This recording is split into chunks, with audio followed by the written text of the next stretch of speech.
everything's optimization related, guys. I'm gonna make like a 10-minute live stream here while I drive. Do not do what I'm doing right now. I'm gonna do this thing. I call it time overloading, if you will. I haven't done this in a really long time. This takes me back to the day when I used to make videos in my Buick. I used to make like 3 videos a day at one point. So I'm gonna kind of try to, I don't really know if I'm gonna go back to that, but just gonna make some videos, share thoughts about things that I know no one really cares about. There's definitely a difference between then and 5 years ago.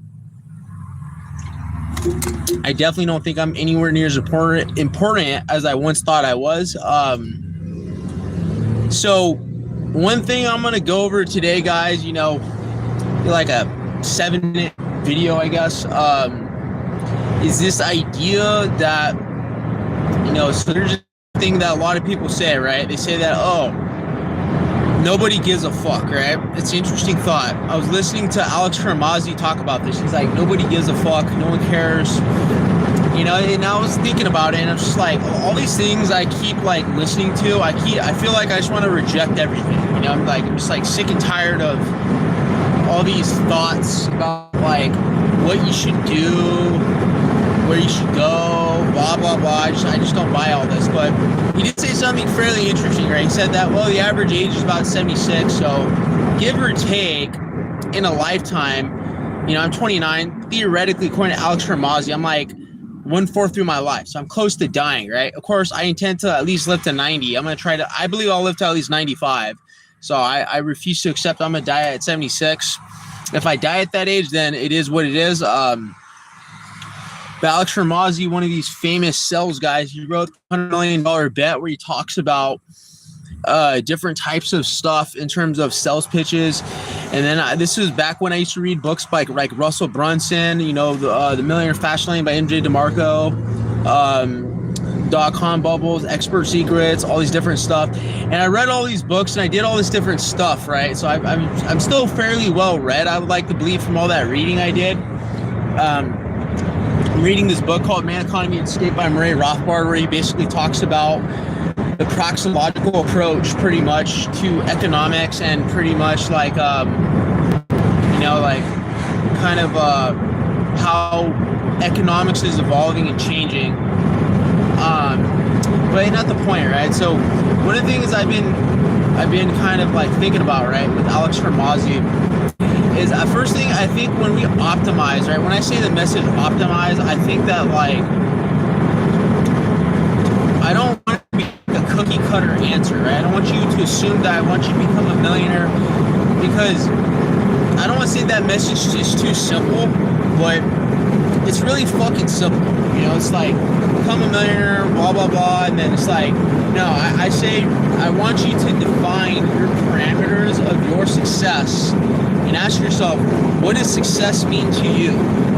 Okay? Because the answer that like, oh, make a lot of money, get Bugattis and freaking whatever, sleep with a lot of women, right? That sounds cool, but it's like, it's predictable. It's boring.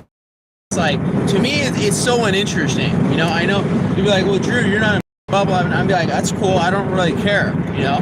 So it's like, you know, so I'll give you another example. There's this kid I've been hearing about. His name is clavicular, right? This kid calls this thing called looks maxing protocol, right? So he's not wrong, right? He should look good. He should strive to be attractive. Don't be fucking ugly, obviously. And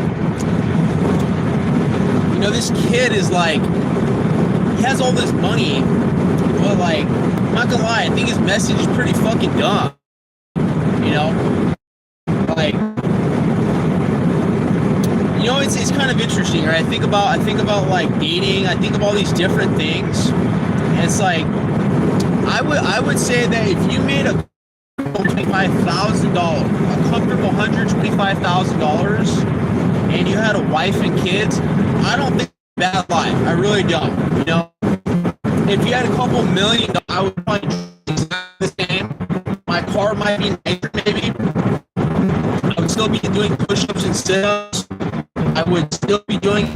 I think like people like I I think it's a mistake that I made 6 years ago, right? Because I was like 29, I'm 29, right? Take advice from nobody.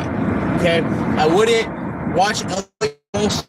I wouldn't even read books on David Goggins, right? You'd be like, but Drew, what do you absolutely like originality in the world? Really, I feel everything same shit. No, how boring. How like, paper isn't that cool, guys. You know what is cool?